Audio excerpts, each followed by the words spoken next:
whoever you are and whenever you are. Welcome, good souls of the planet and beyond, to Paranormal Now. I'm Alan B. Smith. Join us as we traverse the cosmic highway of paranormal portals and tantalizing turnoffs. Tonight's guest is Terry Lovelace, author of Incident at Devil's Den. Terry's true story of UFO encounter and physical evidence in his own body of a possible abduction. We'll get more to that in just a little bit. As usual, share your thoughts and experiences with us during or after the show on Facebook, facebook.com/paranormalnowradio, or on Instagram at paranormalnow, on Twitter at paranormal_now, and of course join us in the KGRA chat room. Call-ins are now available to all of you as we roll out our new HD toll-free phone lines, which many of you are probably quite familiar with at this point. Sponsored by the Paranormal Radio app, and that number is 85KGRA live. That's 855-472-5483. So when you call in, listen to your cue, and when you go live, just pose your question to myself or the guest, and make sure to save the new Paranormal Radio app hotline number, 85KGRA live. Okay, so for more chats, like what we do here on Paranormal Now, we have a new sister program to Paranormal Now called Coffee and UFOs. It's much shorter format, and it's on our YouTube channel. You can just go to youtube.com/paranormalpop, youtube.com/paranormalpop, subscribe, like the videos, and you'll love it because it's all past guests that have been on here at Paranormal Now, and then some. Okay, coming up now, I have Kevin Titus with us for another update on the UFO Monument Park. We are expecting Thom. Reed had a little difficulty connecting with him, so he may or may not be joining us. So, Kevin, it's all on you, brother. Well, hello, Alan. Hello, everybody out there. Just to review, Tom's just basically give him a call on his cell phone. That's the only way he can contact you, if you can do that, and we can go from there. We'll see if we can. So what would you like? Yeah, so I would like to get the latest update on the Monument Park. I know there's some development as far as new sponsorship, an observatory. Can you talk to us about that? Well, I can tell you what I know. Thom had a little more information on that. I was going to just follow up what I have done, but I understand that there are some things that you can't discuss, but there's been, Thom has attorneys working on some kind of a, Class A lawsuit, I believe, and they're going to try to remedy the problems that that need to be remedied. I had heard briefly that they would be returning the bench that had been removed. The monument is still, I'm wondering where that is right now.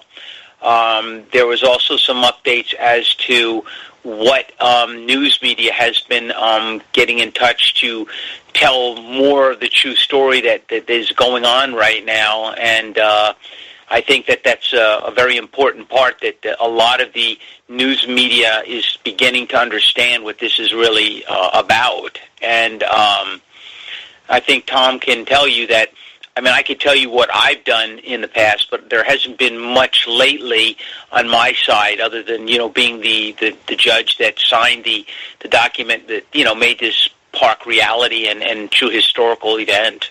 Well, it was a UFO sighting and abduction, and so it's quite the role that you played.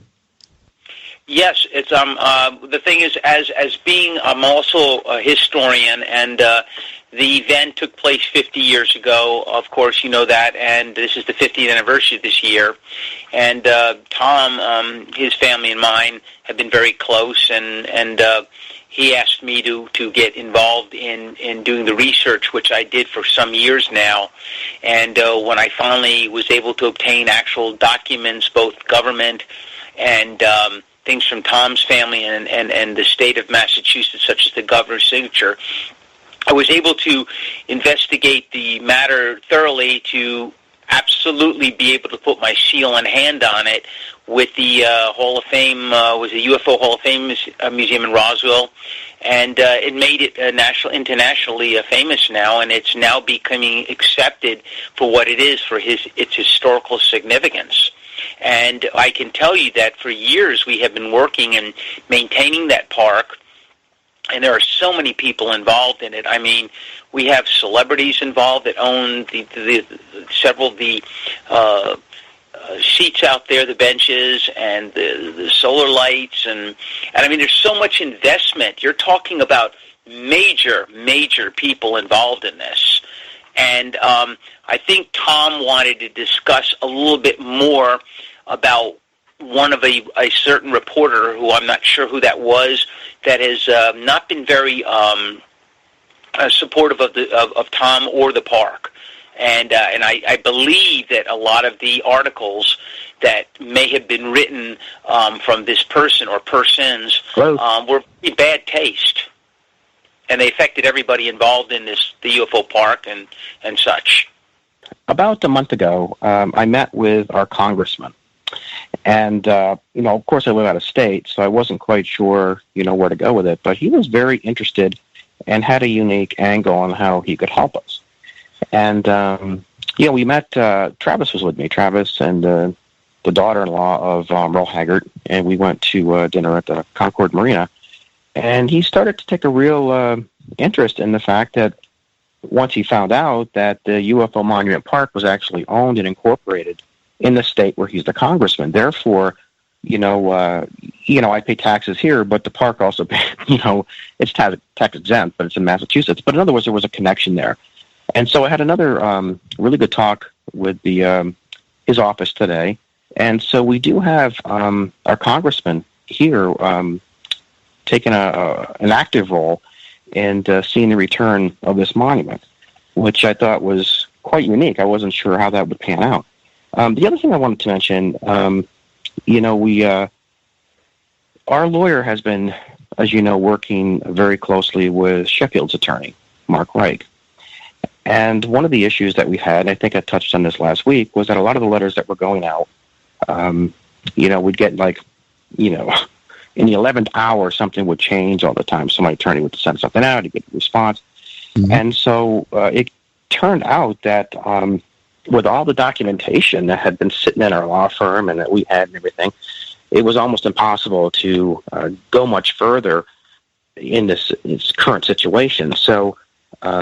So today we had a talk with the Massachusetts Bar Association again regarding this complaint and or investigation into the town of Sheffield's lawyer, as he's been less than honest on a lot of occasions. And so I've personally seen the letters and regarding the arbitration that he himself oversaw regarding the installation of this monument. And it just seems like he has really refused to give a formal statement, even though the letters that come and go seem to be worded in a way that he no longer wants to be involved in, if that makes sense. So he's not cooperating. So we filed a grievance with the Bar Association. So that's that. So we got the congressman. We filed with the Bar Association. We've got another attorney now that I'm meeting with this, the 18th, Friday the 18th at 2 o'clock. Mm-hmm. And that's another attorney here in the state of Massachusetts that will be working with me and hopefully with the congressman. So we've got a lot in the works right now. A lot of things are developing right now. On the more lighter side, Mark D'Antonio, a lot of people probably know him from NASA's Unexplained Files, has come on board as a sponsor. He's also KGRA host as well.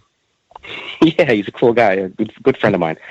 And of course, a telescope, this commercial-grade telescope that was donated by Gary Holloway, will most likely go in next spring under Mark's guidance, because that's kind of his thing. So we will kind of want to hold off until installing that until the spring. Beth from the Roswell Museum has donated a new governor's citation or sign for the park, which is probably going to go in about 3 to 4 weeks. With that just arrived yesterday, and it just needs to be framed, so we're sending it out to a company to make a nice steel frame for it so it wouldn't get damaged. What else? Okay, so we received an email of a photograph, which I put on Facebook. Mm-hmm. I don't know if you saw that. It clearly shows the surveyor's stake. And that was actually, Travis is actually in the picture because I had him up in Massachusetts in late 2015 or 2016, which clearly shows that the monument was 4 feet past the town's boundaries, if in fact they even had a boundary. And I don't know if you saw that picture, but it's quite telling. I'm looking at it right now. Mm-hmm. Okay. That's amazing. Yes, I can see the boundary stick. So if anyone wants, just go to UFO Monument Park on Facebook, and his page will pop right up there. If you remember, Thom, I had said that from the very beginning when we were looking at legalities of this thing, and I said that the property lines, they were out of their boundaries. Remember that? Oh, yeah, and that's something that has been the basis for their entire argument. And it's quite clear that they are just dead wrong with that. There's a lot of things that they were wrong about, but that is one that they pretty much, they hold dear to their hearts. That's the one that really seems to be their trump card, if you will. So anyway, let's see what else. We even had signs put up. Remember, we put up signs, no trespassing, which was our legal responsibility. We did that, and they defied that and tore them down illegally. Oh, they tore down the signs, and it was just unbelievable. They're very aggressive over there. But remember all that? That's a serious matter. Yeah, it is. Now, here's another thing. Nadine and Rhonda, who are the ones that are the key players here, they actually, when they went to the papers and they said that, we put it there and that they didn't have anything to do with it, which is where this lawsuit really lies. They actually had lied to their own voters. They lied to the press. They stole from private property. They purged themselves while representing the township.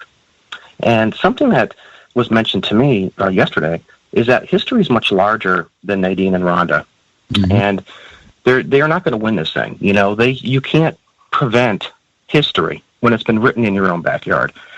So with that said, we were looking through a lot of the information that was sent to the local papers. We had sent this information to the Berkshire Eagle. And the Berkshire Eagle has been fairly okay. They've been pretty honest about things. But the Berkshire Record typically has not. The Boston Globe is probably, they're a little bit, they're in the middle. But the Berkshire Edge, where, the Edge is where Terry Cowgill actually works now, who has really been an issue here. He's been spreading a lot of misinformation to people. Sure. Mm-hmm. And, he's really partly responsible for the monument's removal. And that is something that's getting more and more, becoming more and more part of these daily conversations, if you will, or weekly conversations. And the reason for that is because, he's quite biased. He was grossly unethical in fabricating these stories on the front pages of his newspapers. And because of that, and because of these stories that have gone out in the papers, and I think maybe, we touched on this a little bit before, that this has damaged perception. And because of this perception, and because of this ongoing dark cloud that has been spread locally, a lot of the people, again, don't know what really happened. Mm-hmm. And so at this juncture, what we want to do, we're not just focusing on the town of Sheffield or Rhonda or Nadine. We're going after the key players. We're going to be looking at Terry Cowgill. We're going to be looking at their attorney who hasn't been honest. We're going to be looking at, Rhonda as an individual. We're going to be looking at Nadine as an individual. And we're going to try to step back from attacking the town hall because there's a lot of good people within the town hall. It's just a handful. Sure. And we really need to, and even Tom Warner, who, was there as a deputy on my behalf, which has refused to make a statement or even give me the pictures he took. So there's like a handful of people mm-hmm. that have really kind of united to prevent this park. And so it looks like that's what we're going. We're going to be sending out subpoenas for a statement for this person, a statement for that person individually, mm-hmm. and then reevaluate it. Yeah. Okay, so that's a pretty. How it looks. Yeah. Sure. Yeah, that's a big mm-hmm. move. Again, I'm sure we'll cover this later down the line. I'm really curious to find out, when they have to go on the record and explain their actions, what they were thinking. Thom, is there anything mm-hmm. we should expect in the next coming weeks as far as the development goes? Yeah, I think that the next big thing that that we're looking for is going to be the investigation from the Massachusetts Bar Association into Mark Reich and the law firm that he works for, because when he arbitrated this installation of the monument, he was actually paid by the town of Sheffield. And correct. There's right. And when my attorney demanded a statement and copy of the arbitration, which clearly shows that I had nothing to do with the monument being installed, that it was overseen by Rhonda and Nadine, he lied in this letter. And so my lawyer has the original documents and emails and letters proving what took place, and he's just shaking his head going, this is crazy. How do you work out a deal with another attorney who's that dishonest? And so these letters are now in the hands of the Massachusetts Bar Association. And so once that comes back, then he's going to be forced to tell the truth, which could end this whole thing and get the monument back, or he'll be subpoenaed to court to, under oath.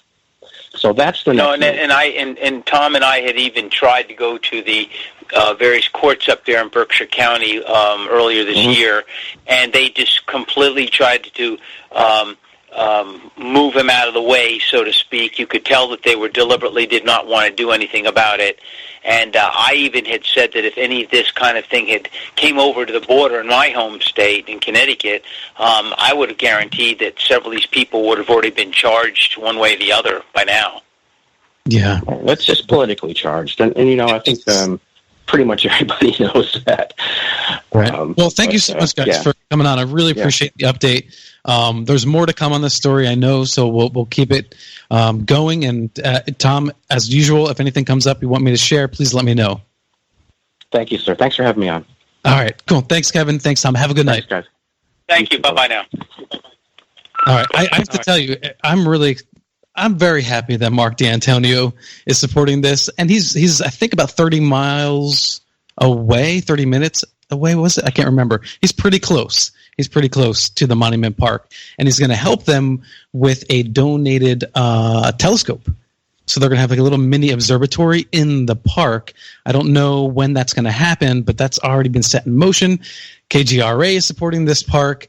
And again, like these guys have said, there are so many other figures in the field of ufology that realize the importance and historical importance of this, but also just the ethical importance, just to just do the right thing.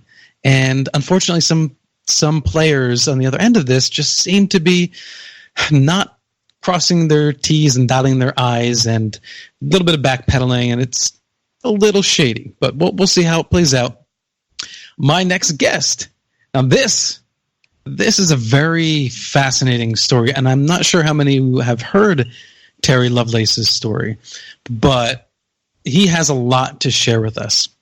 Terry Lovelace served on active duty in the United States Air Force from 1973 to 1979. Trained as a medic and EMT, the bulk of his enlistment was spent as a first responder at the emergency room of White Man Air Force Base Hospital. After military service, he completed a bachelor's degree in psychology cum laude from Park University. He earned a Juris Doctor from Western Michigan and was admitted to the bar the same year. In addition to serving as a felony prosecutor, he was keenly interested in healthcare law. He's a member of the American College of Healthcare Executives and was certified as a healthcare risk manager. While an assistant attorney general for the U.S. territory of American Samoa, he was general counsel for LBJ Tropical Medical Center. He finished his legal career as state's attorney for Vermont's Board of Medical Practice in 2012 and lived in Dallas with his wife for 45 years. In 2012, a routine x-ray of his leg found an anomalous bit of metal the size of a fingernail with two tiny wires attached. What followed were horrific nightmares, spontaneous recall, and intrusive thoughts surrounding a 1977 camping trip he took with a friend to Devil's Den State Park in northern Arkansas. Terry, welcome to Paranormal Now. Thanks very much. It's an honor to be here.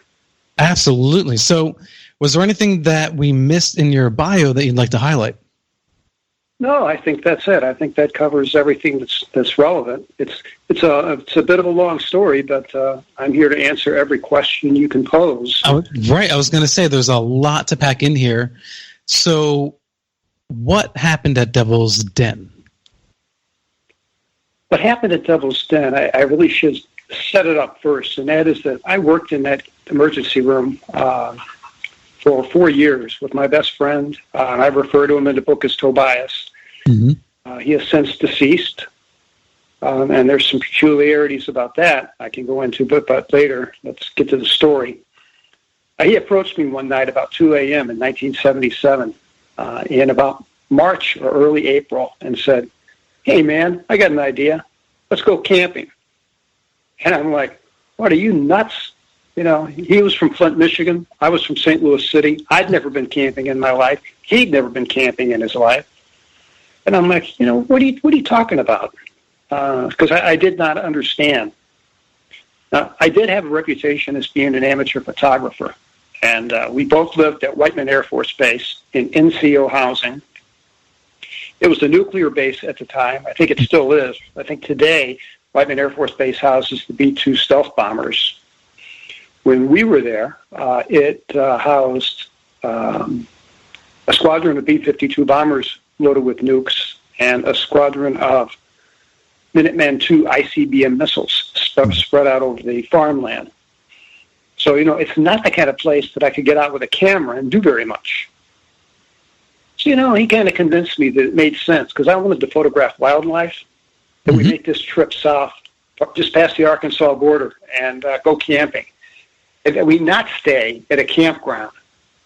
And I didn't understand that at first, but he made his point. And he says, look, you want to photograph wildlife. How much wildlife are you going to photograph in a campground? Sure. Full of children and other undesirables. And, right. You might as well camp in Walmart's parking lot. And it made sense to me. So we decided to trespass. And we drove in to the state park at Devil's Den. And, I didn't know it at the time, but it has a long history of people disappearing. And as a matter of fact, as I was about to publish my book in August of 2017, a 32-year-old young man from Bartlesville, Oklahoma, came up missing. His just vanished from the Butterfield Trail where he was hiking with a friend. Mm. And they brought in blood dogs who sat down. His phone was laying there. The dog got the scent from the phone and sat down. It's a spooky place. And again, it's a beautiful place, and I'm not trying to discourage anyone from camping. I personally wouldn't do it again. Sure, but dogs are a good indicator of odd somethings nearby, right? I think so. They didn't find Rodney Letterman from August of 2017 until March 29th of 2019.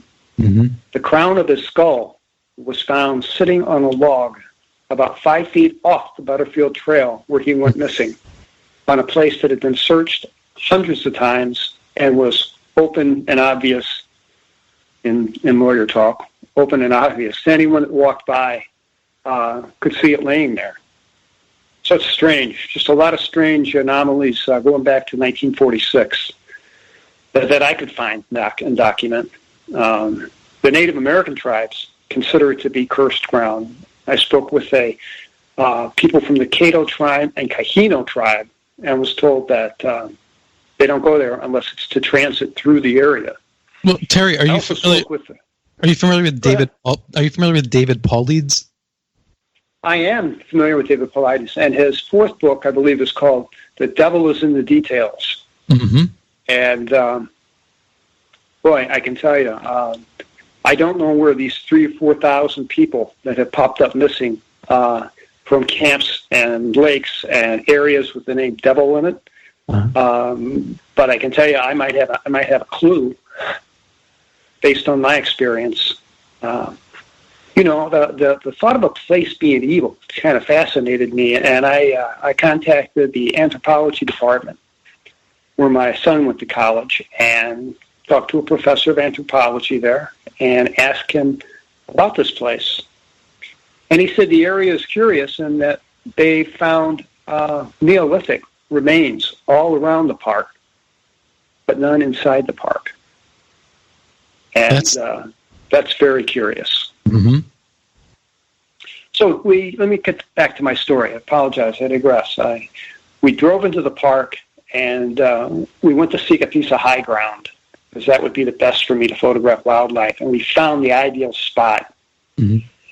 And for brevity, I'll cut through a lot of what happened and get to the main meat and potatoes of the story, because that's what you want to hear. And what we did was, I wanted to set up camp in the middle of this big open field. I call it a meadow in the book. And my friend was insistent that we set up camp off to the side. And that's what we did. I caved, and we did what he wanted to do. And we set up a camp and had a campfire and did all the routine things that people do when they go camping. And I even remember telling him, I said, hey, man, this is pretty cool. I think I understand the allure of going camping. Well, you know what? Let's hold it there, Terry.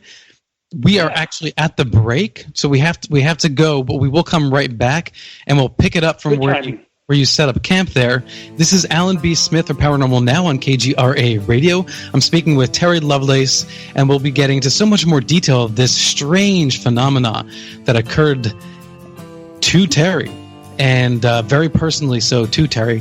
This is Alan B. Smith. We'll be right back. My guest tonight is Terry Lovelace, and we will continue his story in just a moment. As a friendly reminder, all the bumper music you hear tonight comes from Septembrio.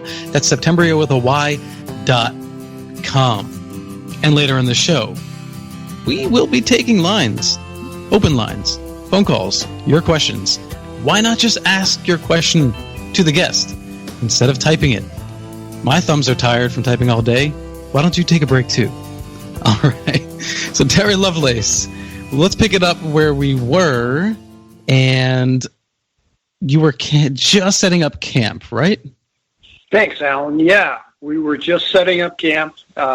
It was kind of on in the evening. By the time we got there, we did a little hike, set up a camp, and then long and short, we had a little two-man tent from Walmart, Kmart, $10 or something at the time.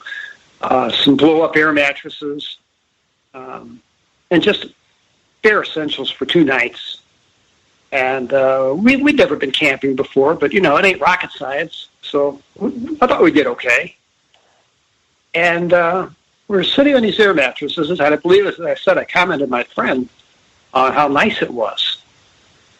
And we're sitting there chatting, and sometime after I said that, there was a lull in our conversation, and things went. Now this sounds really cliche, but I'm telling you, this is so true, and I've heard it from so many other experiencers or abductees, that things went amazingly still, disturbingly still. The nice breeze that we had enjoyed a little earlier was gone. The crickets and the tree frogs that were so loud that we had trouble having a conversation earlier were all gone. And it was dead silent. And that unnerved me. And I asked my pal, I said, hey, man, what's up with this? Is this normal? Is this routine for the forest to go quiet like this? He's like, yeah, man, don't sweat it. They'll be back. Crickets, tree frogs, they'll be back soon. We were laughing and cutting up. They'll be back. And then I still felt unnerved. And I noticed there was a tree in back of our tent. And from the little bit of light that was left from our campfire, I focused on the branch of the tree and a leaf. And I thought, this thing should move. And it didn't. And it spooked me. And I wanted to get in the car and go home. And I really came close to saying that out loud, and I didn't. And about this time, my friend points over to his left shoulder and says to me, hey, man, look at these lights in the sky. Were those there before? And I'm like, what? What lights? What are you talking about? Because it was a big sky, and it was absolutely a beautiful, crystal clear night, and there were 1 trillion stars out. But on the horizon toward the east, there were 3 stars about the intensity and luminosity of the North Star. So they were bright, and they were in a perfect geometric triangle, each point of light equidistant to the other. Sure. And it sat above the horizon, so it wasn't like lights from a highway or a parking lot or something. I mean, we were remote. We were way out in the middle of nowhere. And while we're looking at this thing, we're really excited because it's something we've never seen before. And we both had been around aircraft and were saying, man, I never seen anything with that light formation before. And right then, they rotated, and these three dots turned like on a radius, and it started to move up into the sky. And it is exactly at that point that I felt the first wave wash over me. And I felt this wave of sedation. And in my book, I speak about a concept that I call, and others have called, alien apathy. When aliens are in close proximity, there's a tendency of people to assume this almost disinterest. And interesting. Yeah. We became inappropriately apathetic to what was going on around us. Well, this wave that you felt, was that? Do you think that could have been a cause of it, like some effect on your psyche, or? Yeah, I think 100% that they had control of us. Well, I truly believe that. What did the wave feel like? Sedation. It felt like if you've ever had a major surgery, and they give you an injection before you go into surgery prior to anesthesia, and they give you a dose of something intravenously, and you suddenly feel that flush of warmth, and you feel that calm, sedated feeling. That is exactly what it felt like. And it was somewhat pleasant. So it wasn't like an electrical pulse or something like that? No, not yet at all. And what it did was it took away all my fear. I had zero fear, where I went from being just a few minutes earlier unnerved and kind of spooked. Suddenly, I'm cool with everything. I mean, I'm relaxed. And my friend must be in the same situation because there's hardly a word spoken between us. And I'm going to cut through a lot of stuff here because told properly, this takes an hour and a half. So here we go. Well, take your time. This thing came in, when it climbed up into the sky, the dots of light grew further apart. And this thing was tumbling because we could see it go from two lights to one light. So the triangle was tumbling. And I had this sense that it was tumbling with purpose.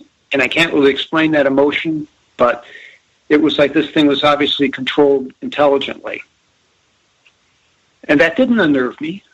It should have. In the events that transpired after this, we should have freaked out, ran to my car, and left the park. Well, I want to ask you about that, Terry, because I understand what you're saying, and I've heard that before, but I've also heard people being almost locked in, hypnotized, and not necessarily apathy, but almost frozen like a deer in headlights, where they can't move, they can't think, they've got their eyes fixed on this thing. And then I've also, obviously, if you take the Travis Walton experience, that's a perfect example of people, hightailing it out of there. So why do you think that some of these alien close encounter experiences are different? And do you think that your apathy experience is actually more prominent or not? Yeah, I have had an opportunity to talk to Travis for 6 hours at a stretch. Mm-hmm. And, one of the things that we had in common was the people that he was with, when you go through something like this, should bring you closer together. And when Travis came out of his experience, his event, he really wasn't interested in seeing his pals. Of course, they kind of left him, so he may have had a reason for that. But, friendships and alliances are severed, and you want nothing to do with these people.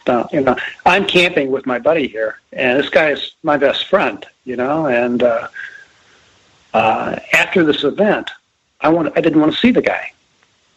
Huh. And that hypnotic, I would say that we were under that spell because there wasn't a word spoke between us. And there should have been a lot of conversation between us, and there wasn't. So you think that there was apathy there with Travis as well? That I can't say, because his taking was so sudden. Mm-hmm. And I hate to speak for Travis. Sure, of course. I'd rather him do that himself. So that might be a differentiating factor, is the matter of intensity of the experience. Whereas his was... It might be. Yeah. In the back of my book, I give my email address, and I say, if you've had an experience, tell me about it. And I've received over 1,200 emails since March 2018. And it's amazing, the commonalities that I find among people that have had experiences. And that's what I want to try to express here is what happened to us, and point out the commonalities.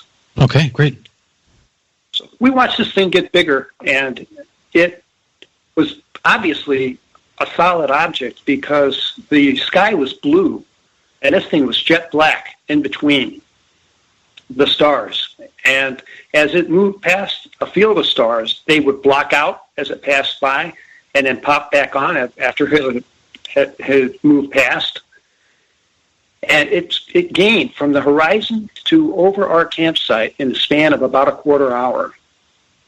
And we watched it move over, and we saw this big black triangular shadow move across the forest underneath us. And now that should have been unnerving to anyone.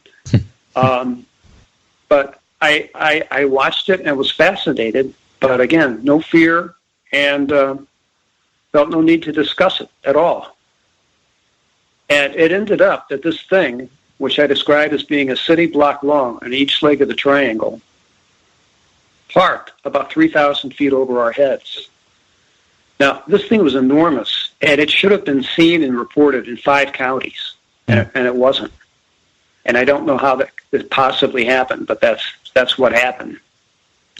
And is there a chance that people just didn't report it, or? That's possible. I mean, we were in a remote area, but the size of this thing, it was just enormous. It's hard to believe that it wasn't, that there was no radar signature, which there was not, or at least they say was not. But the Air Force's interest in the matter raises another level of suspicion in my mind. Well, you have these three star-like things, right? They come together and form this triangle. So do you see the process of stars getting blocked out as they come together? Or is it literally like 3 separate things, and then suddenly in the center of where the shape of the triangle, it just fills out somehow? I'm just trying to imagine how that worked. Yeah, the stars that we saw at first sitting on the triangle, sitting on the horizon, were throughout the entire event, all of the stars, while they expanded, revealing the black vehicle in the center, all of those stars remained equidistant to one another. So it's not that those 3 stars reorganized into some shape. They always remained in that triangular shape, but just grew larger. Okay. And then it stopped. And then it stopped about 3,000 feet over our head. And I'm glad that my friend was so insistent that we camp not in the middle of the campground where I wanted to park, but off to the side by the tree line, because that's where this thing just kind of docked, 3,000 feet over our heads. And again, I felt this wave of tired. All I wanted to do was sleep. And my friend said, "Show's over," or something to that effect. I think "show's over" or his exact words. And he dragged himself to the tent, threw his air mattress in, and just fell on top of it. And I followed suit. And I threw my air mattress in the tent, and I crawled in. I didn't take off my boots, take off my shirt, anything. I fell face first onto the plastic air mattress. And I could hear Toby's already snoring softly. And the last thing I remembered was the last thing I remember was thinking, Toby, you were wrong, man. The crickets and the tree frogs never did come back, because they didn't. And then we were both out. I was out. And I guess we were out. I know I was out for approximately 4 hours. When I came to, I woke up and I was confused. I was like, where am I? And I'm like, oh, yeah, we're camping. Yeah, that's right. And there are these flashing greenish, yellow, white lights that are incredibly bright. I mean, like an old flash bulb from a 1960s camera. You know, the kind of bright flash that you just see in a blue dot on your face when you blink, you know. And I'm thinking, I'm confused. I'm thinking, well, that must be overhead lights from a ranger's truck or something. And I could hear this droning sound, like a generator. And I'm thinking, park rangers running a generator in the back of a truck? That doesn't make sense. And in one of these brilliant flashes of light, I could see my friend, and he's next to me. It's a very small tent, on his knees, and he's peering out of his flap of the tent. And in one of these bright flashes, I could see he's got tracks of tears down his face. Whoa. And then suddenly, all of that apathy and all of that disinterest is gone. And now I'm afraid. Now I'm really, really afraid for the first time. It's kind of like blood rushing back into your body. Just suddenly the emotion wells up. Is that what it was like? It was like waking up. You know, I was confused at first, and but when I saw those tracks of tears on his face, I knew we had been through something. That something had happened to us. Yeah. And I noticed that my boots were unlaced, and I had to fix that right away. And my body ached all over. And yeah, my socks were on sideways. Now, you know, anybody that's been in the military, you know, one of the things they teach you is take care of your feet because you can't work if you can't walk. And change your socks. That confused me. Yeah. So I get my boots fixed, and I'm like, Toby, man, what's out there? And he does the universal thing of his finger across his lips, and he says, be quiet, they're still out there. And I'm like, who, Toby? Who's still out there? And now I'm really afraid. And he said, man, they took us. Don't you remember? They took us and they hurt us, Terry. I'm on my knees to look out my flap of the tent, and he's sobbing. And I pulled back my flap of the tent, and I looked out. And I could see two things immediately. That craft that was 3,000 feet over our head when we went to bed had descended and was now only 30 feet over our heads. The second thing I saw were these kids, about 15 of them. And I'm like, Toby, man, what the hell are these kids doing out here in the middle of the night? And he kind of gets a hold of his breathing, and he says, Terry, man, those ain't no little kids. Those ain't human beings. And I look, and these things are a little over 3 feet tall. Their heads are disproportionately large to their body. And they walk with a really distinctive gait. They walk like they have sore feet or something. It's the only way I can describe it. And then we saw this craft, which is just intimidatingly close. I mean, it's just right in our face. And from the center of this craft, there came a column of white light. And I describe it as a visible white light. It's like a high-power searchlight cuts through fog. You can see the beam of light. That was the characteristic of this, but there was no fog. There was just this white column of visible light. And again, it's about 30 feet in diameter, and it descends like someone flipped a switch and turned it on. And these little guys who are paired up in twos and threes and kind of walking around the meadow meander into this light and dissolve, just like the old Star Trek, Beam me up. Whatever they called the thing. Yes, Transporter. exactly. That kind of, they dissolved. And both of us now are absolutely terrified.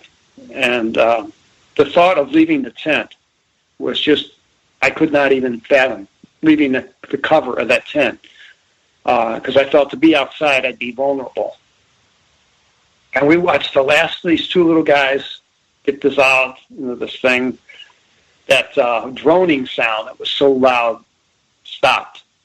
And then it was dead silent again. Still no forest noises.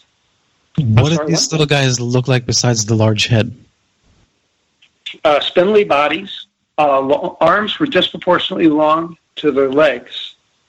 I couldn't tell what they wore, but I could tell, like I say, that the most distinctive thing about them was their size and the fact that they walk with this distinctive gait.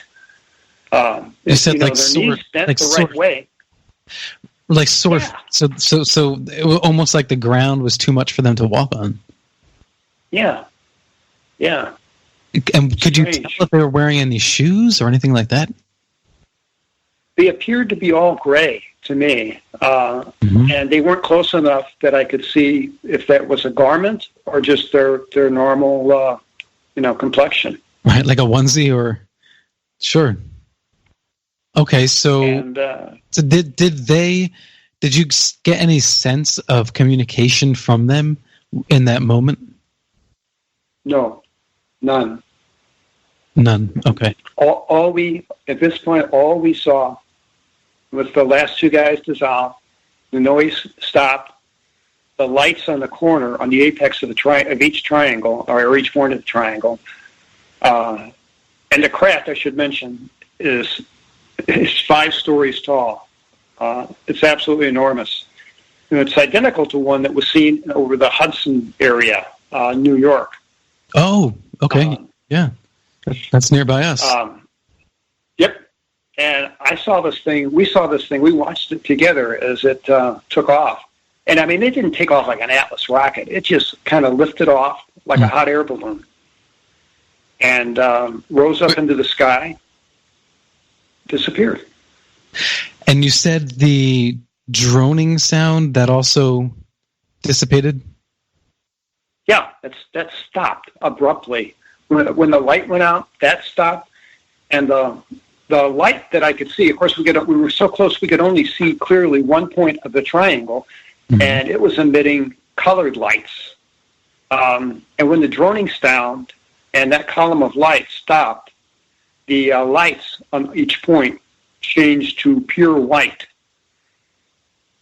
And they ran up and down the bar like a light bar. And because I remember thinking, that movement of the light must be what gives it the characteristic of looking like a star and twinkling in the sky. That may or may not be true, but that was my impression. Okay, well, let's hold it right there. We're at the second and last break. Terry, we'll come back and we'll pick it up. This is Alan B. Smith for Paranormal Now on KGRA Radio. There's more to the story, and it's the aftermath of the story and what Terry discovered about himself that might actually be the most fascinating aspect of this whole thing. Hang in there. This is KGRA Radio, the best in alternative talk. We'll be right back.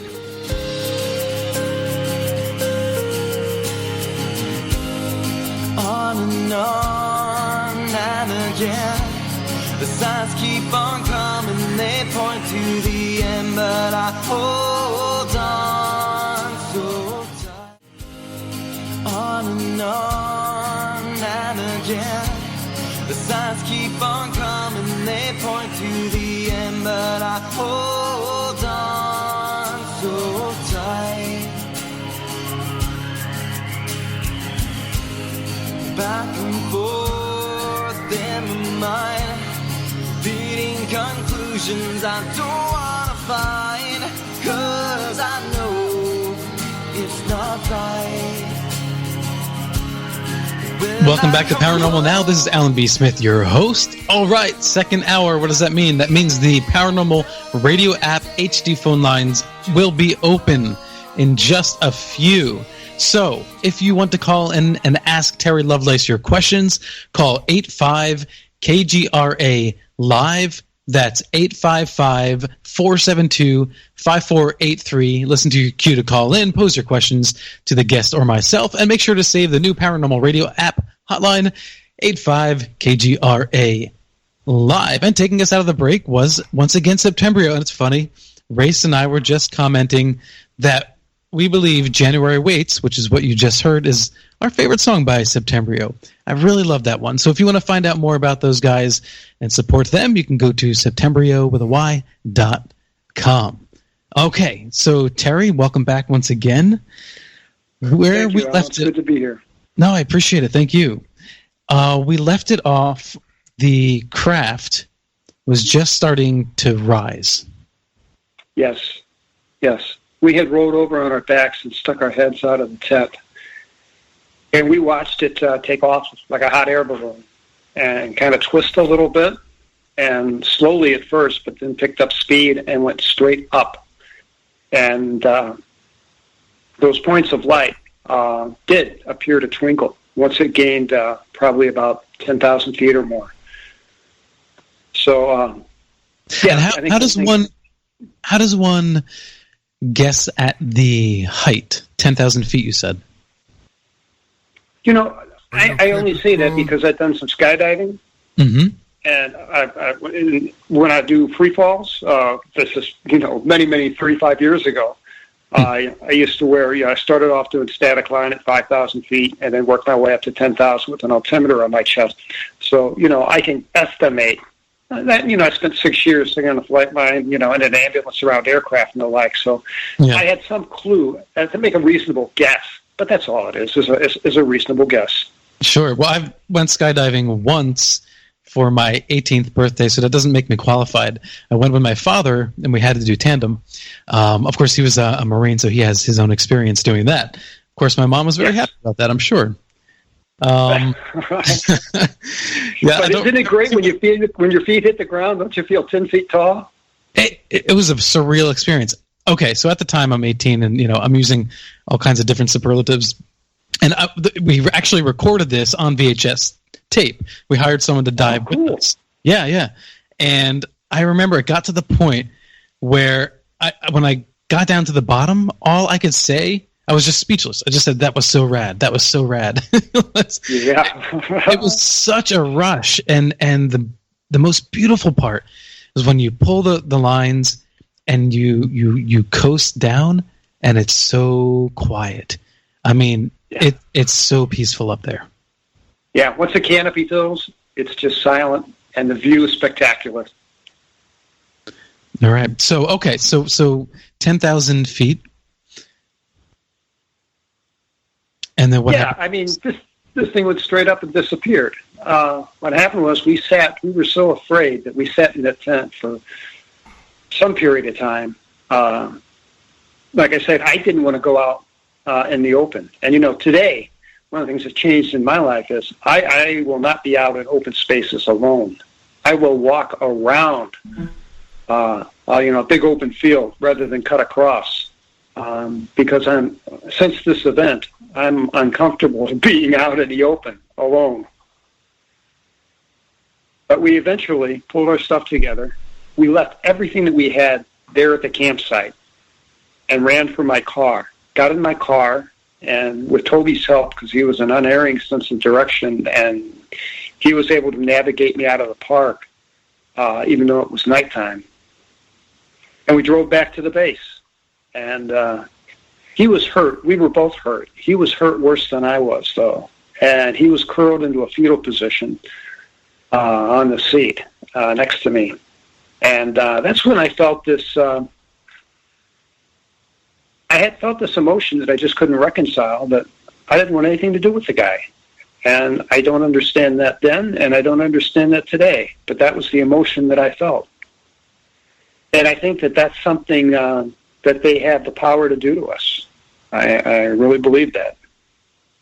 So we got back to the base. We retreated at base hospital. Interesting thing. The base commander and the hospital commander spoke with me when I was in the emergency room being treated. I had like the worst case of sunburn you could possibly imagine, except it was under my arms. It was covered every square inch of my body. My scalp, the soles of my feet, every square inch of my body is burned. And I had arc welders burn, they called it, on my eyes. There was a burn to the cornea of both of my eyes, so very sensitive to light. And we were both hospitalized for acute dehydration, but we were put in separate rooms. And I was ordered by the base commander. And his words, I remember clearly, were like, "You will have no contact with Senior Airman Tobias And that means no letters, no phone calls. You'll exchange no notes with him. You'll have no contact with him or any member of his family. Am I clear? Do you understand, Sergeant Lovelace? Wow. And I didn't understand. But you know, he had a bird on his collar, and I had 4 stripes, so I said, yes, sir. But you understood orders. Absolutely. But you know what? At the time, it didn't make that big a difference, because I really, like I said, I had this change of emotion. It wanted nothing to do with the guy anyway. I did want to say goodbye to him, and I did manage to have one last contact with him before he shipped out to Japan.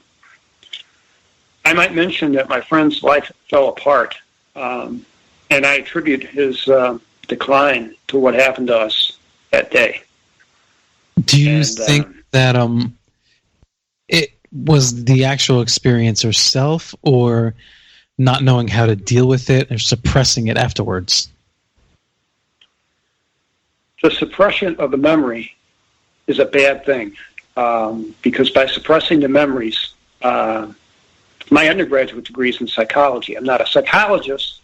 I don't have any, I went to law school after that, but basic psychology says that, if you've had a memory like that suppressed, and they know how to do that well, they can suppress memories, but they can't do it perfectly.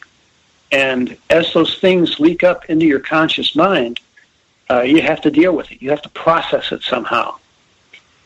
And I think that with my wife's suggestion that I document my nightmares, I regained a lot of, and that's what I used to write the book, was 2 years worth of channeled nightmares. And some of those nightmares persist to today, and they all revolve around being on the craft and what happened to us on board. And what happened to you on board? My first recollection was standing in a frozen position. Calvin Parker had the exact same experience, being on board and being frozen. He was from Pascagoula, Louisiana. His experience was in 1973. We even sat down and talked for a long time. But he, like me and Toby, we were frozen in place. And I recall I had my clothing in my hand, and all I could move was my eyes. And my eyes were darting all over the place, trying to drink in every single inch of this craft. And it's insanely lit on the inside. Light emanates from the walls, from the ceiling, everywhere. It's like they've got, 300-watt bulbs in every light source instead of a 60-watt bulb or something, because it was just insanely bright in there. And that's what gave me the resultant arc welder's burns in my eyes. And the place on the inside, now I don't know, we may have just gone to that ship and then been transferred to another, because my first impression was we were someplace different. We were in like a giant warehouse or something. I don't know. But the inside of this craft, wherever we were, looked 10 times bigger than the outside. I mean, it looked like as big as a football stadium. And I don't understand that, but that's what I saw. And I recall hearing a woman scream. And that's a common recurrent nightmare. And, screams come in different forms, but there's a particular scream that's associated with pain. It's shrill and sharp and sudden.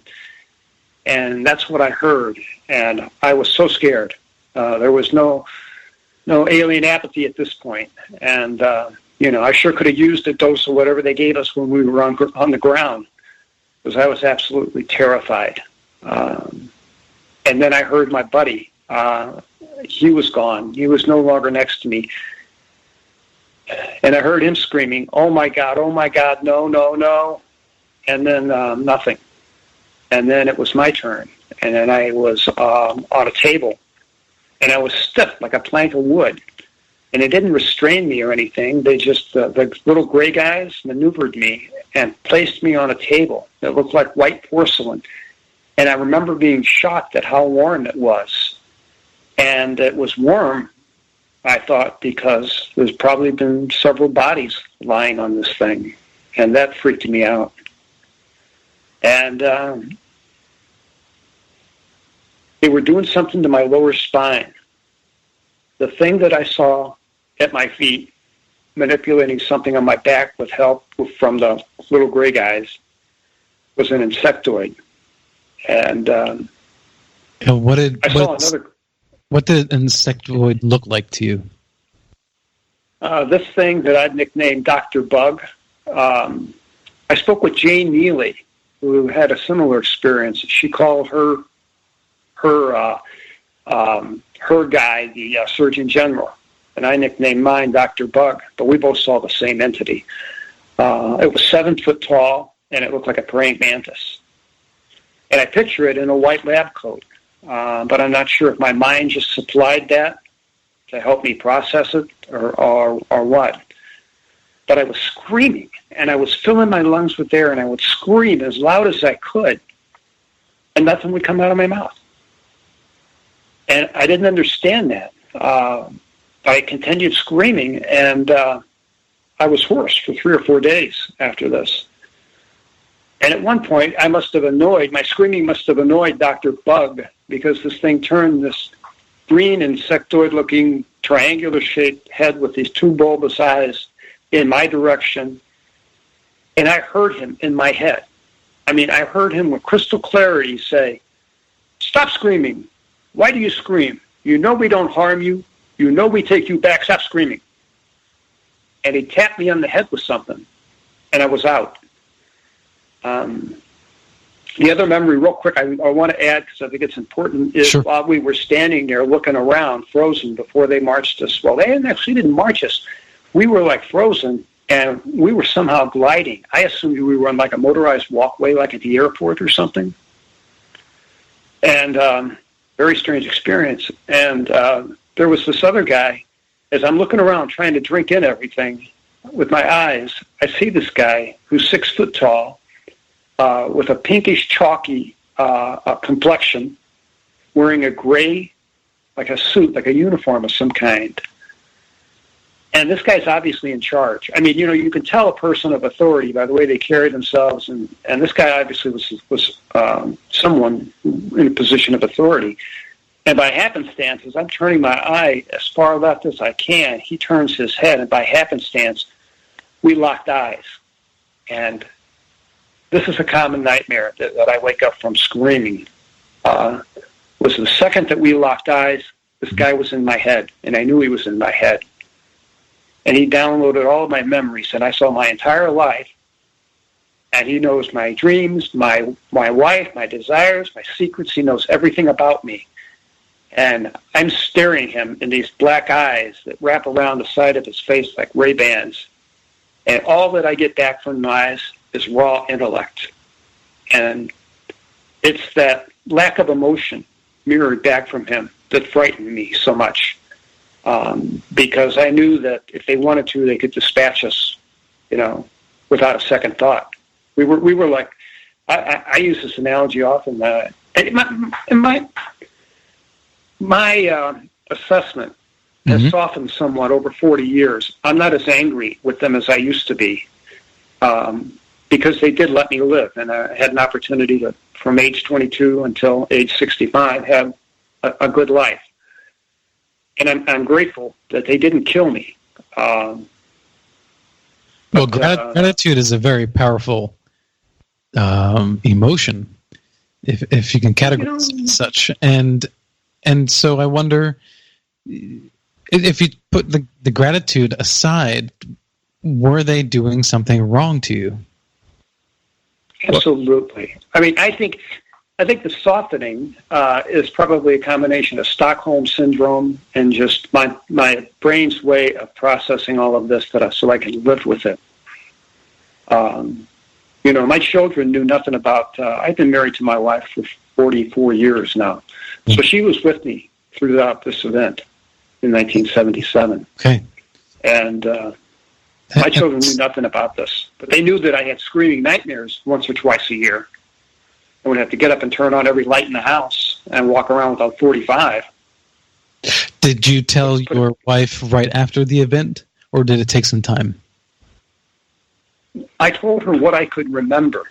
right after the event, and still to this day, I don't have a clear linear stream of memory of everything that happened. What I have is flashes. I have events that were so intense, like locking the eyes with this guy, some of the things that I saw and experienced.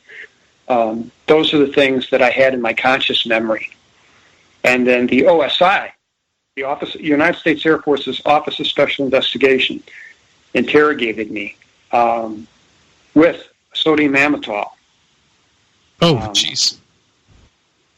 And it was a hypnosis session to pull out what I knew. And, I had been taking psychology classes in the evening on base for 2 years at this point already. So I knew he couldn't hypnotize me against my will, but the drug concerned me. Well, that would concern me too, sure. But what was amazing was, once I was hypnotized, I tried to bifurcate my mind. I tried to hold one part of my mind to myself and not give it to him. So I played Beatle music and did multiplication tables in my head while I tried to answer his questions. But one of the questions, his first question was, you and Toby saw some lights in the sky. Yes. And I'm in this hypnotic posture, slumped. And that sodium amytal, man, it hits you. It's short acting, but it really does put you in a hypnotic state. And he says, they weren't stars, were they, Terry? And I said, no, they weren't. And he said, who were they, Terry? And I said, they're the star people. And I was shocked. I was shocked that came out of my mouth. But when he did that, it pulled up a memory of me being taken as a child. And I think that memory would have been suppressed but for that hypnosis session. So when you said star people, that wasn't something you had previously thought of consciously? Never. Consciously, at age 8, in 1963, I saw a UFO in my backyard and thought it was the coolest thing I ever saw in my life. I'm looking up at it. I was playing with a bow and arrow, and I saw this circular shadow move underneath my feet. And I looked up, and there's this big, beautiful saucer right over my head. And I had this odd feeling that I should lie down. Now, that makes no sense whatsoever. I thought if I lie down, I could get a better image of it. But under hypnosis, I'd been told that what happened was that they took me, and then they dropped me back unceremoniously on the ground. That's how I got on the ground. I had a second experience in 2011 where I remembered seeing a saucer outside my bedroom window. I sent you a photograph that was taken in April of this year. I was just going to ask you about that. And that was, where was that taken? That was taken over my home in Garland, Texas. I've since moved. It sounds cliche, but as soon as I wrote the book and published it, I had a flurry. It was like they redirected the Channel 4 traffic chopper or something. It's helicopters. And again, I've got this documented. I've seen flying saucers all my life. Mm-hmm. And I point them out to my wife, and I'm like, look, can you see that? And she can see nothing. And I discovered that I would take a photograph of them. It comes out pretty good. And I've got a nice collection of photographs of UFOs. This is all sorts of sizes and shapes. Yeah, this is a theme that we've heard before. Somehow, some people have a connection to these things, and they turn up when that person is around. I just posted the picture you spoke of in the KGRA chat room, so if anybody wants to tune in to the KGRA chat room and check that out, it is pretty cool. Now, the clock is ticking. We have a little bit of time, so I'd like to continue more with what happened after you were on that table, and we have other photos to share, medical photos, to support your story as well. So take us through the rest of that experience. Last you left us on the chair. On the table. As I said, I annoyed Dr. Bug by screaming, and he tapped me in the forehead, and I was out. And that was the end of that chapter. And the next thing I knew, they dropped us by my car. And I remember thinking, hey, you guys, you screwed up. You know, you took us from the tent. You should put us back in the tent. And I'm only half conscious. And these little gray guys did. They came over, and they're very strong, by the way. And they dragged us back into the tent and just kind of threw us in. And then I went back to sleep because I wasn't fully conscious. I was partially conscious until I woke up with those lights, as I described earlier. And that was it. And that was it. But then you discovered something else some years late, 2012, right? I did. 2012, I went to get out of my bed, and I stood on my leg, and my right leg wouldn't support me. Now, I went to the hospital, and I went to the VA because that's where I get all my medical care. Mm-hmm. And they discovered a thing in my knee that looks like a transistor. And you've got the x-rays. Mm-hmm. And below my knee, in my calf muscle, are 5 or 6 tic-tac shaped items in a floral pattern. And these images, the x-ray technician was kind of wigged out, and she's, you know, have you ever been in an accident, suffered a shrapnel wound? What do you have? What happened to you? And I said, nothing happened to me. I've never had an injury to that knee. And I knew a lot about it. I've been involved in legal medical issues for most of my medical career. I was an interim CEO of LBJ Tropical Medical Center for a short time and their general counsel. And I knew medical people, and I was comfortable around them. So I said to the technician, I said, can I see them? Can I see my x-rays, please? Yeah. And she was hesitant, but she did. And she put them up on a light box and said, I'm going to call the radiologist to come down. And the radiologist came down, he looked at him, and he just kind of made no big deal out of it. He walked over and he said, you'll have a scar right here, and he poked me in the leg. He also had an intern with him. It's a teaching hospital. And I said, doctor, I don't have any scar on that knee. Now, what's curious is, in 1979, I took up a fad. It was called jogging. And we just think of it as running today, you know? Yeah. But really, you know, prior to about 1969, if you go back and look at old pictures and old movies, you don't see anybody running unless they're on an athletic field or running from something. Yeah. You know, and I took up running, and every time I would hit the 2-mile mark in my run, and I was a consistent runner for 40 years, at the 2-mile mark, there was a spot on my right knee, just lateral, and it's directly over the spot where that transistor-looking thing was discovered. And for everybody listening, we put those images in the KGRA chat room of his x-rays, so you can go there and check those out. So this antenna-looking thing, it is odd. It's like looks like a little cube, and there's 2 straight lines. I guess that's vertical. Is that the direction they're going in? They are going toward my head. Yeah, okay. 2 wires. 2 wires.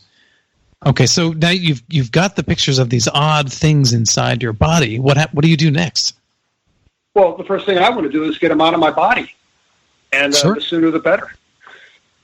So I made an appointment with a surgeon, and unfortunately for me, I'd had a heart attack in 2005, and I have some lasting cardiac issues.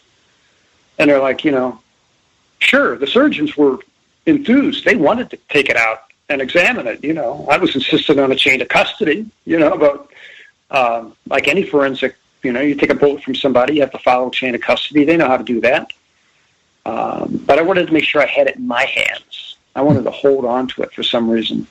And he says, go to see your cardiologist and get a cardiac clearance letter for me. Because of your cardiac history, I can't operate on you until I have a clearance from a cardiologist. Uh-huh. No cardiologist in this country. And I talked to 3 in the VA, and then I went outside the VA to private and spent a ton of money trying to get a cardiac clearance letter. And what I heard was that, you know, these things in your body are benign. They've been there obviously for some time. We don't know how they got under your skin, absent a scar. That makes no sense to us, and it's contrary to medical science.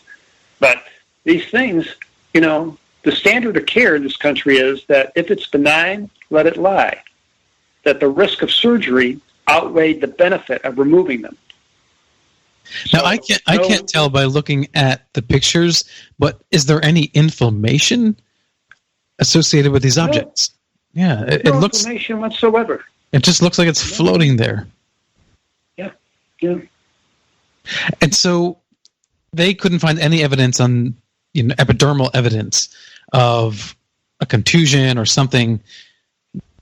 It's just this thing in your body floating, and because it is considered benign, they won't operate at all. Now, even if you wanted to out of pocket, they wouldn't do it. They wouldn't. No. And standard of care, anybody who's listening who's involved in the medical community, you'll understand the standard of care. Mm-hmm. And a surgeon won't go outside that standard of care, because if he does, as a lawyer, I understand. I've sued some doctors in my life and represented a few too. Sure. But there's a standard of care that you observe. And, if I got on the table and had a cardiac event, and died or worsened my heart condition, he would have liability. Right. Acting outside the standard of care. Roger Lear in 2012, he was still with us, wasn't he? Did you ever reach out to him? Toby, yeah. Let me tell you about Toby. I went and I saw him. I violated the order, and I drove to his house one day. And I went inside his house, same door I'd walked through 100 times. They cut PCS orders for him to Japan at light speed. I mean, he was packing in 2 weeks. And they kept us apart. They didn't want us to get together and talk about our story. And I assumed. And I went in the house, and he came around the corner, and he was just a train wreck. I mean, the poor guy, his face was still swollen, and this is 6 weeks afterward. His hair is a mess, and he's always very particular about his appearance. And he reeked of vodka, and he wasn't a drinker. And it was awkward for both of us. And I felt I should embrace the guy, that would be appropriate, but I didn't. I don't know why. And I'm looking at my shoes. And we eventually contact and shake hands, and that's when I looked down. He was a short guy, and he looked up, and we made eye contact. And his eyes were bloodshot, and that's when I could really smell the vodka. And he said to me, "It happened, didn't it, Terry?" Excuse me. And I said, "Yes, my brother, it happened. You're not losing your mind. It happened to us." And I left, and that's the last I saw of him. And I tried to reconnect with him some years later in the 80s, and I was working on a case with the FBI involved, and I asked an agent to please try to find my friend. And here's all the information on. I knew his dad's name, and I knew he was from Flint, Michigan, and I knew some things about him, and I gave all this information. And he said, "Sure, I can find anybody." And he called me back 2 weeks later and said, "I'm sorry, but your buddy's dead." I'm like, "He's dead?" He says, "Yeah, some kind of accident or something." And that was crushing. But I accepted it and moved on with my life. And then when I started writing this book, I thought, I want to reach out and talk to his family. And that's when I found out that the FBI agent had lied to me. At the time that I tried to contact him, he was alive, albeit not so well, and living. And I could have re-engaged with him. And an FBI agent gave me wrong information. Now, I don't know if he was just because he was doing somebody a favor on the side, if he was just lazy and said, but that doesn't make sense. I think that there was something else involved to make him lie to me. Sure. But I found his obit in 2007. So we never had an opportunity to make contact. And I think it was engineered. Everything they could do to keep us apart, they did. You were really robbed of that chance. When you last saw him, do you think that maybe you didn't reach out to hug him? Because sometimes if we feel precarious emotionally, we may not want to reach out to somebody else because we could break down. Do you think there was some fear there? I think that's spot on. I mean, It's emotional for me to talk about to this day. And, because that's the last image in my mind of him alive that I have. And I think you're absolutely right. I think that's why I didn't embrace him, because I think we both sort of melted down in. Well, I have to say, after doing this for several years now, and obviously all of us who listen and follows these stories, the trend lately seems to be that these alien experiences are for a positive purpose, or majority are positive. But once again, I have my doubts about that. I really do. I don't have an answer, but there are certainly enough experiences, in my opinion, that a very negative thing is occurring to people, a traumatic and abusive, if you will. And no matter how you kind of twist and turn that, maybe you come to a different place later in life. I say the royal you, not you, Terry. I can understand perception can change, but to me, there's something not right about a lot of these initial experiences that informs me this is not necessarily a purely benevolent intervention of some other species, based on one of the experiences I've heard. Thank you. It certainly wasn't benign. For years, it was, in my mind, strictly malevolent. And I still have nightmares. I still have repercussions from it. But like I say, they let me live. That's the only positive thing I can say. These people that come out and say, these things are loving. They're here. They're more intelligent. Well, there may be. It's a big universe. It's likely there's probably billions of civilizations out there capable of reaching us. And maybe I ran into the wrong guys. I don't know. Or like you said, maybe it's a Stockholm syndrome of some sort. Yeah. So it's more likely. To find out more about Terry Lovelace, you can go to www.terrylovelace.com. We're going to open up the phone lines. So if you have any questions for Terry, you can call the Paranormal Radio app line. That's 85-KGRA live, 855-472-5483. Listen to your cue, and we will pull you in. Terry, I'm really sorry that you've had this experience, and it was such a terrible, tragic one. Is it for me? I enjoy the pop culture aspect of the UFO phenomena, the green, gray alien heads, the social aspect of it all. I really do. But does that irk you at all? A little bit. And I don't want to. I think that I live in maybe a little bit of a different world now after this event for some reason. I mean, most people spend a lifetime and never see a UFO. Mm-hmm. I see them routinely. I see them so often I no longer make a grab for the phone to take a picture anymore. A lot of the pictures I have are just a black blur in the sky. By happenstance, I have a few photos like the one that I sent you that are much more clear. Well, I have to tell you. So I don't know. The fact that you continue to see them. Imagine if you're in a relationship and you break up with an abuser, and then every once in a while you see that abuser in the distance looking at you in your hometown or wherever you may be living. That's kind of like stalking, and that is a continued trauma in that regard. So that it has to be unnerving to see these things essentially following you after all these years. Yeah, I had an event happen to me on April 16th of this year, 2019, and I have a health app on my iPhone, and I sleep with my iPhone in my pajama pocket because I go to sleep listening to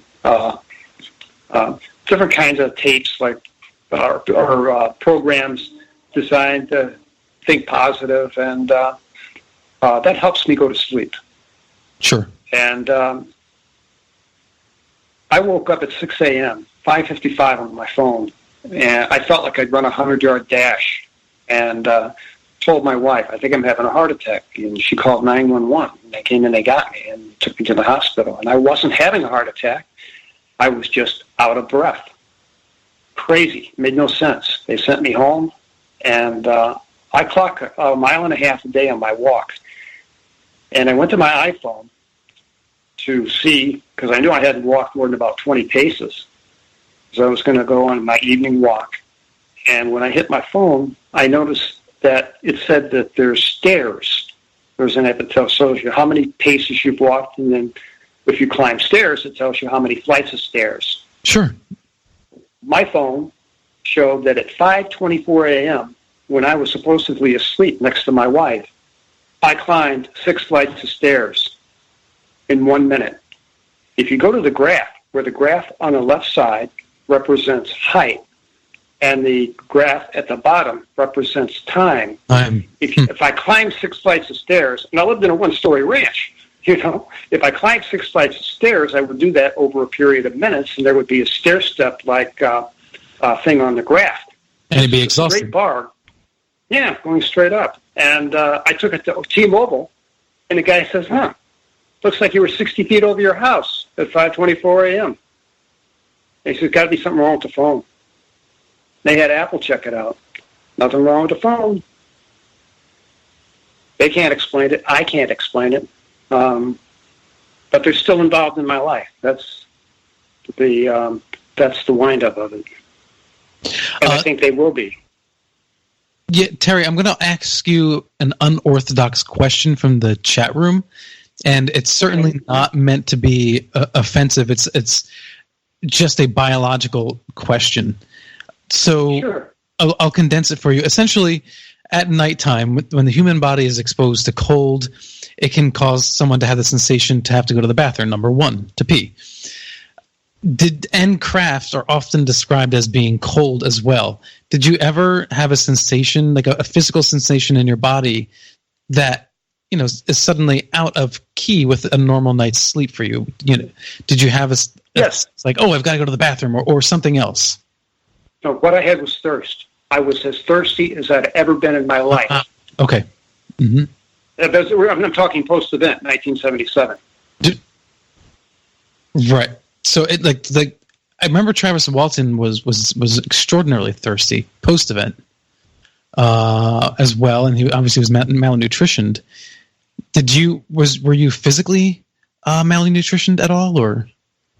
Well, no, because my event spanned about 4 hours. As opposed to days. To do with the lighting. Yeah, I was just dehydrated, just terribly. I can't explain to you how thirsty I was. I mean, we couldn't wait to get to a gas station because there was nothing out there at the time. It was just farmland.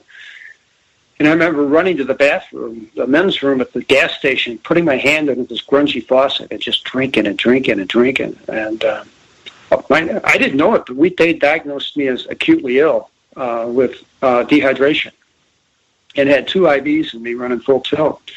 And it wasn't for about 2 days until I felt better. They had to keep the lights off in the room for the 3 days that I was hospitalized because my eyes hurt so bad. I felt like I had sand in my eyes from that arc water burn. So that's the physical effects that I had.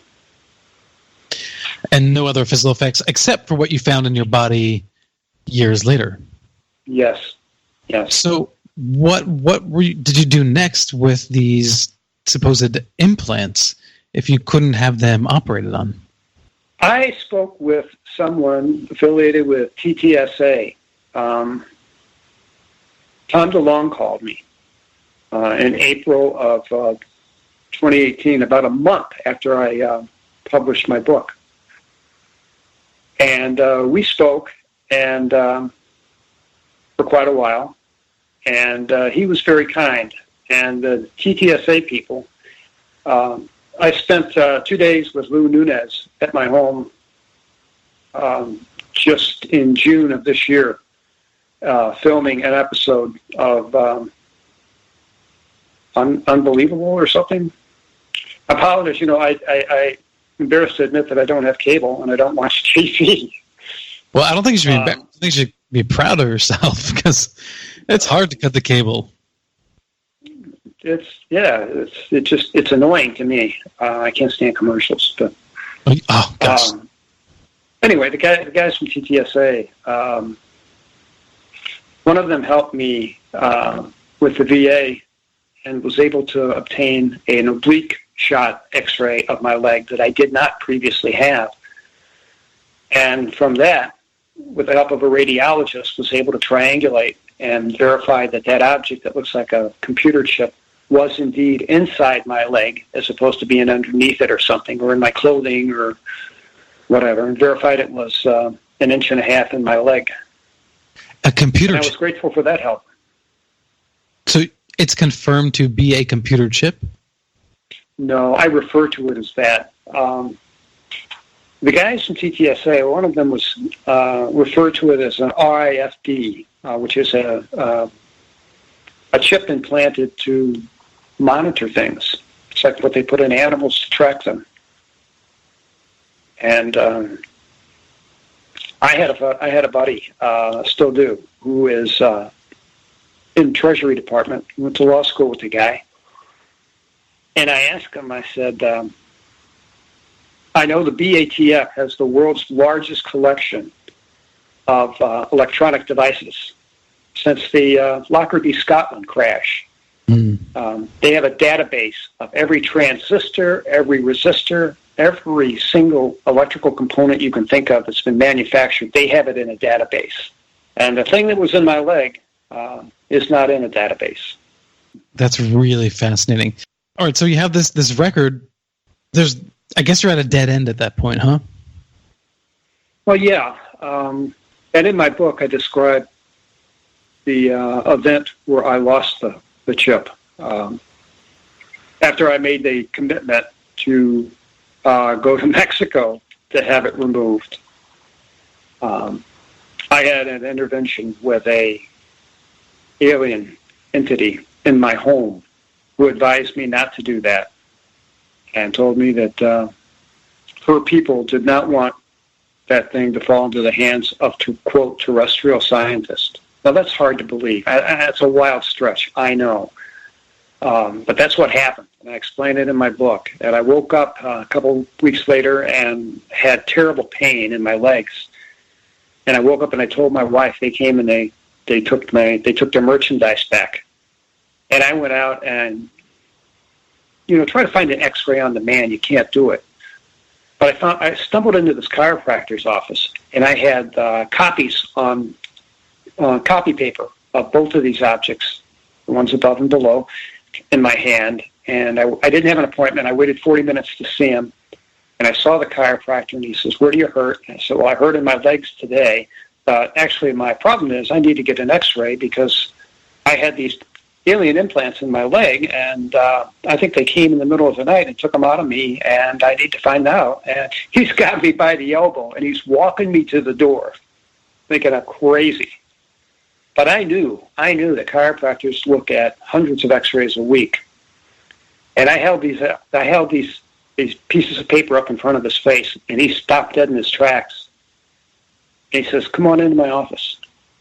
And he wanted to see the wounds on my leg. And I had wounds on both legs. Mm-hmm. And I showed him the X-rays. And the things below my knee are still there, absolutely unchanged. But the thing above my knee, he wrote a prescription for me to get an X-ray and paid for it. And said, "All I ask is that you not use my name or the name of my clinic in your book or when you speak." And I'm certain that in his practice he's seen and worked with, if not perhaps he was an abductee himself.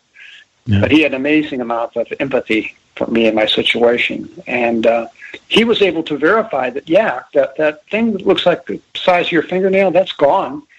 Those wires leading up are gone.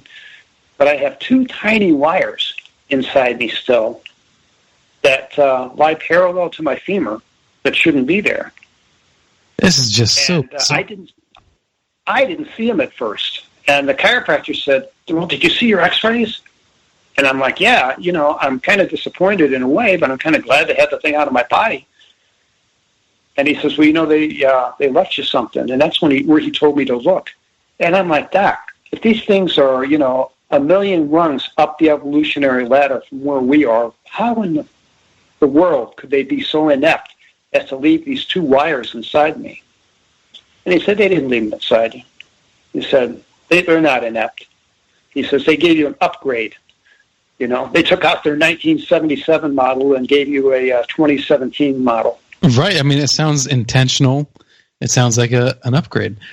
But the clock is ticking, Terry. Is there anything else that you feel like you need to leave us with before we wrap up tonight? Yeah, there is. The entities that took me as a child, I recognized. I've been uncomfortable around Asian women, especially elderly Asian women, all my life and never knew why. And this is a long story, so I'll make it brief. I think there were two entities involved here because I received a positive message from her very clearly, and that was that life on this planet cannot progress until it stops acting regionally and begins acting globally as one species, as human beings.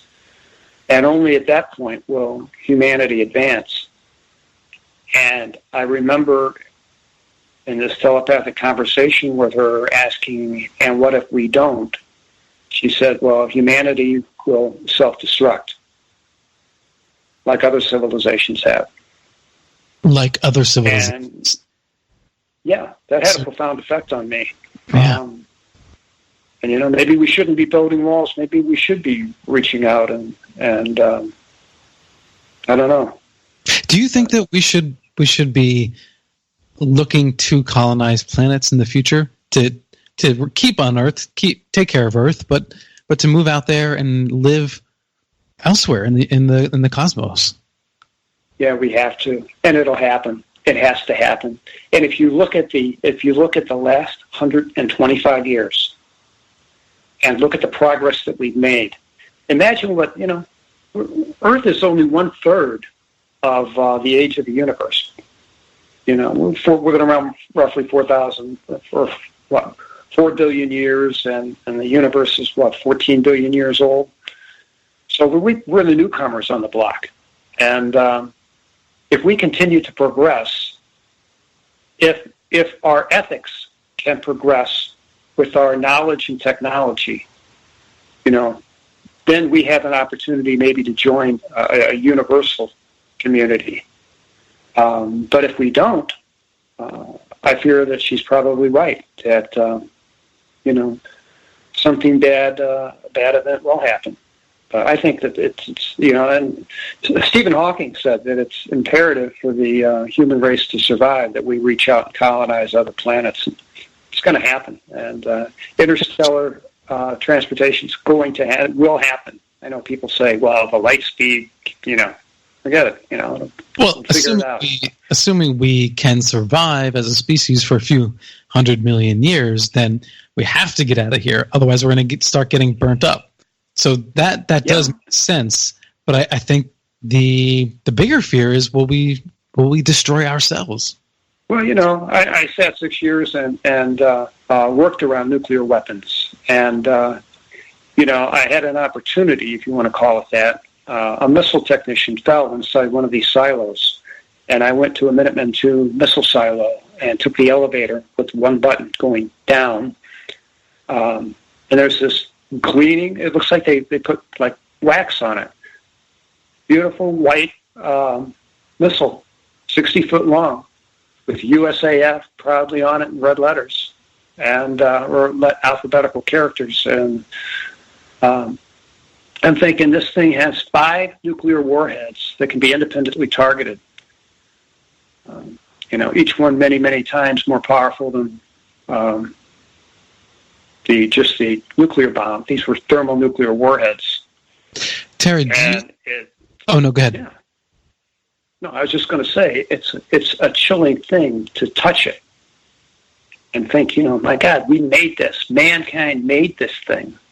Yeah. And it's humbling. Right. The kids have found the matches. Do you have any advice to other people who have had experiences similar to yours? I do. There's an organization called Opus, OPUS. Mm-hmm. I think it's opus.org. They have an online community of experiencers who are having trouble finding therapists that are UFO friendly. You know, the doctors that automatically won't look at you. I have a good friend who's a psychiatrist who absolutely, positively believes in the abduction experience because he's 70 years old and still practicing. And over the years, he's seen too many people and regressed too many people that have had similar experiences. He's a big believer in UFOs and the alien abduction phenomenon. But there is a community of medical people out there, therapists and regressionists like Yvonne Smith, that are sympathetic. And there's a community online through Opus that's sympathetic. And, you can find other people through MUFON meetings that have had similar experiences because, you can go to one of those meetings and tell your story, which, may sound so outrageous that you think, well, they'll think I'm nuts. But trust me, they won't. They won't judge you. They'll, accept your story and, go from there. Yeah. Or you just hang out with other weird people. And I think just hang out with other weird people. Yeah, be surprised how comforting it is to be around people that are sympathetic to your story. Right, exactly. Yeah. And I think that's what makes this community all the more fascinating and quite friendly. Quite friendly. There's always talk about infighting between ufologists or this and that. And yeah, that occurs. But for the most part, everybody is so nice to each other, civil debates and conversations. And obviously these are philosophical and deeply existential conversations as well. So I love it all. I really do. Terry, thanks so much for coming on tonight. Thank you for having me. I appreciate it very much. Thank you. Absolutely. If you want to find out more about Terry Lovelace, you can go to his website. Everything's there. That's Terry, Terry, Lovelace.com. Okay. Well, my book is Incident at Devil's Den on Amazon. Incident at Devil's Den. Thank you. Incident at Devil's Den at Amazon. Go check it out. Fascinating story. We got most of it tonight, but there's a lot of detail that you'll find in that story as well. I'm sure all ufologists will appreciate it. Okay, Alan B. Smith for Paranormal Now on KGRA Radio, your official contact for the best in alternative talk. Join us next week, 8 p.m. Eastern Standard Time as usual. Special thanks to our KGRA producer, Race Hobbs. And until next time. Thanks, Race.